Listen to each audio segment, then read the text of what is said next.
السلام عليكم ناس ونزا، لا فامي، الاحباب. حبيت نقول لكم صحة رمضانكم، وكل عام وانتم بخير ان شاء الله، وربي يسهل على كل أمة محمد ان شاء الله، وصحة فطور. صحة رمضانكم كل يوم وانتم بخير. السلام عليكم وصحة فطوركم ناس ونزا، وبوسة كبيرة وكل عام وانتم بخير ان شاء الله. فوالا. السلام عليكم ناس ونزا كل، حبيت نقول لكم صحة رمضانكم كل عام وانتم بألف خير من فيلادلفيا.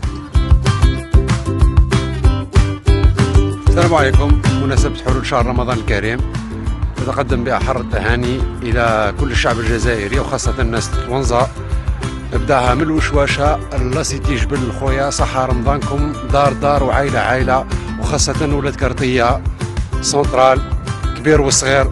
إن شاء الله يجينا شهر العام هذا سيدنا رمضان بالخير وبالبركة وبالصحة وبالحناء على الناس كلها، آمين يا رب العالمين. ربي يهنيكم وصحة رمضانكم خيوتي. السلام عليكم، صحة رمضانكم الناس تبسا خويا ونزا والشيشة والطرافي.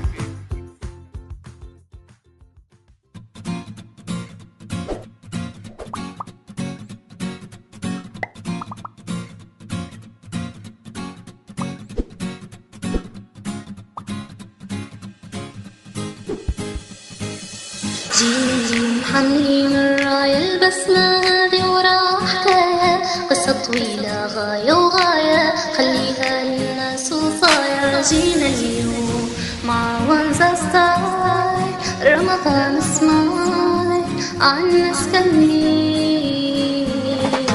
جينا اليوم مع ونزا ستايل، زي عبير الحل ضحكة الغد خلقة محال، نظرة وضحكة مع البسمة نرسموها، اسمك الرسمة ننسوا الأزمة، حاجة أدنى نقعدوا خواشي ما خصنا. رمضان كريم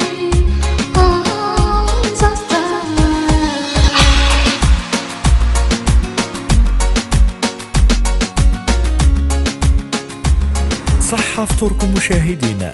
حلقتنا اليوم من بسمة رمضان كانت في حي لاصاص، واحد من أقدم أحياء ونزا والشارع الرئيسي للمدينة. تابعوا معنا. سؤال يخص وسط المدينة طبعا، ويخص حي فيها، حي عريق، حي معروف منذ الفترة الاستعمارية اللي هو لاصاص. إذن السؤال اليوم هو ما أصل التسمية لكلمة لاصاص؟ لاصاص بلاصة كانت فرنسا تقتل بها في المجاهدين بكري. نعم، لكن التسمية الحقيقية إذا قلنا SAS ما المقصود بذلك؟ هذا اللي نعرفه. هنا بلاصة كانت تقتل فيها فرنسا بكري مجاهدين، الشعب الجزائري كانت تقتل فيها بكري، سموها لاصاص. مشكور على الإجابة، أتمنى لك فرصة أخرى إن شاء الله. إن شاء الله. نشوف مع متصابق ثاني. لاصاص كانوا يعذبوا فيها المجاهدين تاع فرنسا بكري، هو مركز تاع فرنسا دي. لكن إذا قلنا لاصاص SAS المقصود بها ما هو؟ عادة نحن نتحدث عن حي لاصاص، لكن محتشد به محتشد يحجزوا فيه. الإجابة ناقصة، نتمنى لك حظ أوفر إن شاء الله. إن شاء الله. شكرا للمشاركة. سقسي على لاص التسمية لكلمة لاصاص ان نسماها باسم شخص. نعم، باسم شخص. باسم شخص. هاي لو حاولت افضل. هو واش راح وش التقريبه نتاعي يعني اللي نقرب، مازالت نقرب محاوله تكون سيرفيس دارمي، سيرفيس دارمي، سيرفيس دارمي، سيرفيس دارمي، بالاسم بتاع الشخص سيرفيس. اقتربت من الإجابة ولكن أنت لا تملك الإجابة الصحيحة فعلا. شكرا، نشكرك جزيلا. بارك الله فيك. فيك بارك الله. صحيح، بارك الله فيك. أوفر إن شاء الله. إن شاء الله. إذا دائما مع سؤال آخر فليتفضل. وليك فضل. أصل كلمة لاصاص هو معنى أنهم كانوا المستعمر الغاشم يضع أناس تحت سياج يحشدهم، يسمى باللغة العامية المحتشد، كانوا يحشدوهم، كان يطبق فيهم حكم الإعدام سو l'Assemblée française pour assassiner. لكن هذا SAS هي اختصار لكلمات فرنسية. ما المقصود بها؟ أبريجي كلمة أبريجي. أبريجي واش معناتها تقول واش معناتها يقولوا أو يقول سو تحت سو صراحة إذا SAS لاصاص بها سو إذا سو يقول الآس واش يقول والآس واش يقول. ها واش يقول لك هو حبيب هذا. إذا شكرا ولك شكرا منك مشكور على المشاركة. نشوف متسابق آخر في إطار نفس السؤال. إذا ما هو أصل التسمية لكلمة لاصاص؟ تسمية كلمة لاصاص، أصل التسمية لكلمة لاصاص SAS. هي اصل نو الاصل.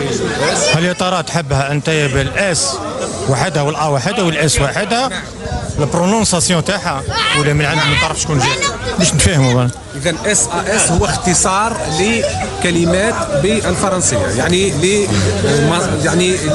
لتسمية بالفرنسية. ما عنديش فكرة كيما ما عنديش فكرة بالعربية ولا لازم ترجمة حرفية؟ إذا نواصل استعراض الأجوبة من طرف المتسابقين، ومعنا متسابق جديد وهو الأستاذ الغني عن كل تعريف، أستاذ مادة التاريخ والجغرافيا في مدينة الونزة، معروف بالأستاذ معنصري وهو الغني عن تعريف مدينتنا. إذا سنسأله نفس السؤال، وأكيد سنستعرض معه وقفات فيما يخص المدينة.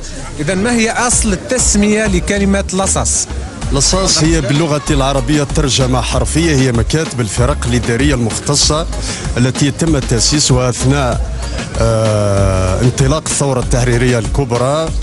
قيادة أركان الجيش الفرنسي أسست هذه المكاتب، وكان الهدف منها جمع أكبر قدر ممكن من المعلومات الاستخباراتية عن طريق التعذيب، ومظاهر التعذيب كانت كثيرة وجهنمية جدا تجاه حق الجزائريين وبالضبط في ونزا، والذي يغيب عن أذهان كثير من شعب ونزا أن الثورة التحريرية في ونزا انطلقت يوم 2 نوفمبر من 1954، وأول عملية عسكرية كانت في 14 نوفمبر 1954، وثاني عملية عسكرية كانت كذلك في 18 نوفمبر 1954. ولذلك الاستعمار الفرنسي في يناير 1955 قام بعملية تمشيط كبيرة جدا من جبال الشنغورة سلسلة توانز إلى جبل سيدي أحمد إلى المريج والنواصرية ب5000 دركي، تمشيطا لدواوير ومشات هذه المنطقة على اعتبارها امتداد لقيادة جبار عمر بمنطقة طاورة، لأن ونزا كانت تعتبر ضمن الشمال القسنطيني في التقسيم الأول، ثم أصبحت في التقسيم الثاني مع منطقة لوراس الممشى الناحية الخامسة، واد الكباريت، ونزا، المريج وعين الزرق والكويف. وكان الفوج الأول في ونزا يتكون من 11 فرد، على رأسهم النايلي وعلى رأسهم البرباري وعلى رأسهم بنزين وشخصيات كثيرة.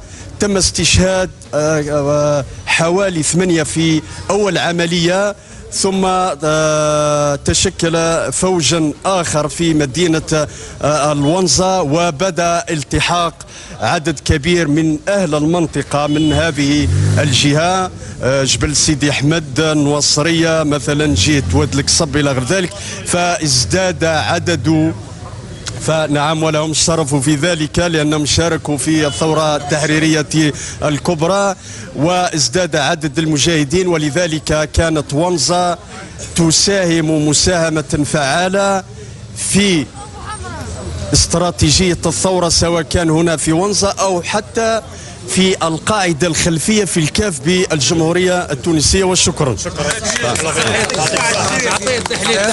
ماذا سيقول كفيت ووفيت وأعطيت المدينة حقها، هذه المدينة الثورية، هذه المدينة المنجمية المغيبة عن تاريخ شبابنا حتى يتعرفوا ولو بالقليل على تاريخ هذه المدينة، يعني من ناحية الثورة ومن ناحية كونها منطقة جمعت مختلف الأعراش ومختلف مكونات هذا الوطن العزيز علينا. شكري موصول إلى الأستاذ الكريم على هذه الإجابة الوافية، وهنا سنعطيه هدية رمزية يعني لأنه الأستاذ يعني قدم لوحة رائعة عن المدينة وقدم الجديد وأفاد الحضور الكرام وهو مشكور على هذا. وهنا نقدم هذه الهدية الرمزية للأستاذ ونعطيه ممكن الهدية مشكورا.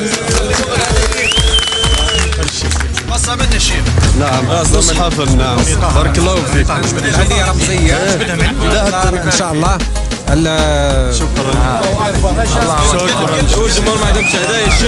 بارك الله فيكم ومزيد النجاحات، مزيدا من النجاحات ان شاء الله مقبل ان شاء الله. شكرا. إذا كان السؤال متعلق بما أصل التسمية لكلمة لاصاص، وكانت الإجابة عن هذا السؤال هي المصالح الإدارية المختصة. إذا في انتظار حلقات أخرى إن شاء الله، ابقوا أوفياء ودمتم في رعاية الله وحفظه وصحة رمضانكم. سلام.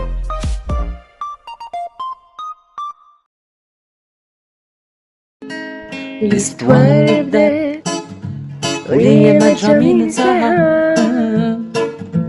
بسمة رمضان وحلات معاها، زمان يكتب واللي ما تقراته، كي نشوف البسمة في رمضان بقات، حبابي وصحابي وناس ونزا زينة، كبار وصغار وكامل دي سيدينا، زرعوا البسمة يدها عبدو أخينا، في وجهك انت يلي تشوف فينا.